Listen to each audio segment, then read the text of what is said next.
This meeting is being recorded. In this next section of Chapter 16 on acid-base equilibria, let's take a look at how do we measure pH. So there's multiple ways.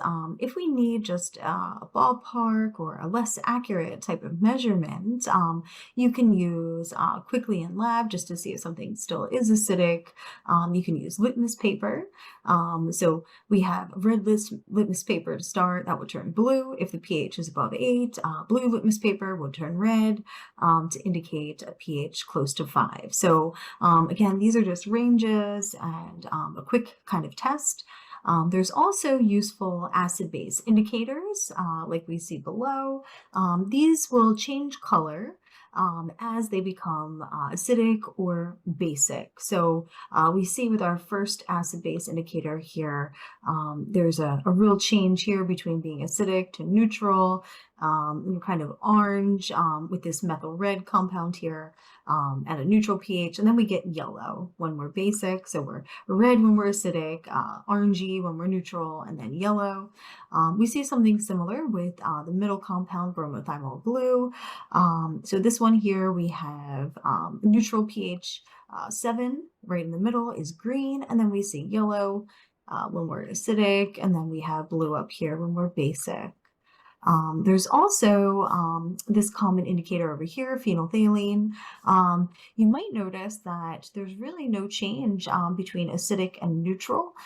So this type of acid-base indicator will be most useful when you have a change in pH around 9. For a weak acid being titrated with a strong base, for example. So this is useful with a weak acid with a strong base, something like sodium hydroxide and say acetic acid or another propionic acid, something like that. So again, this color change doesn't happen until a pH around 9. So at that point, reaching the endpoint with a weak acid, strong base, you do expect it at that higher number than a neutral pH of 7.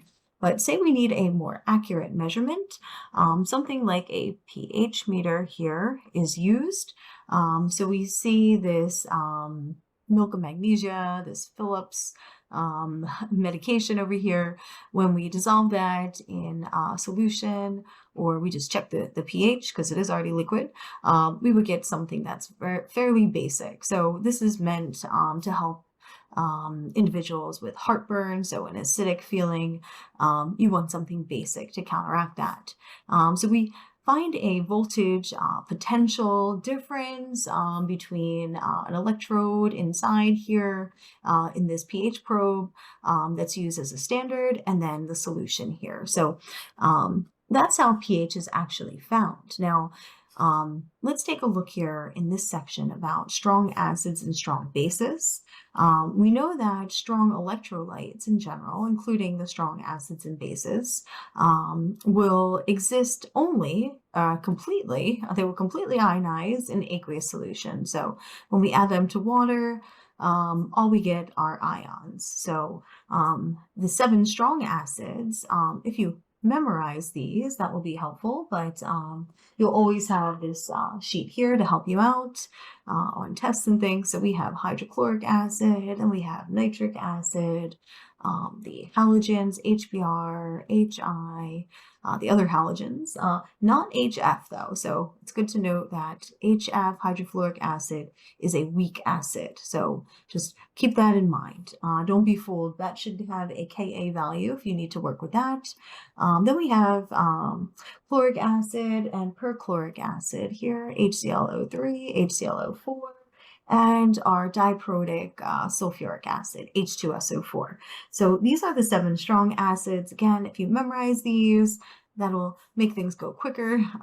But the good thing about monoprotic strong acids is that the concentration of hydronium is always equal to the concentration that you're given for the acid. So you don't have to do any math there. They're already equal.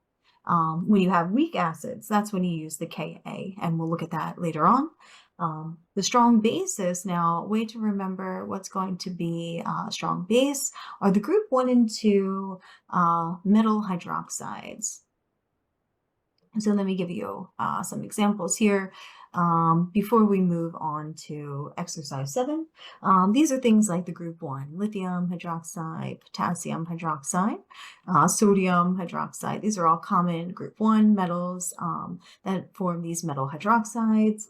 Then we have group 2 metal hydroxides, so things like, say, calcium hydroxide. Notice that we have to put a 2 subscript whenever we have this.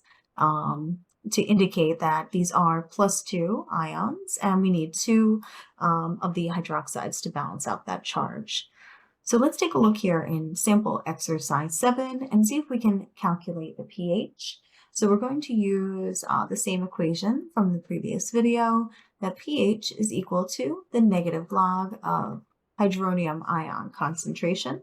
So let's see here, we'll plug in pH equals the negative log of 0.040, and we should get a pH value of approximately 1.40, since we were given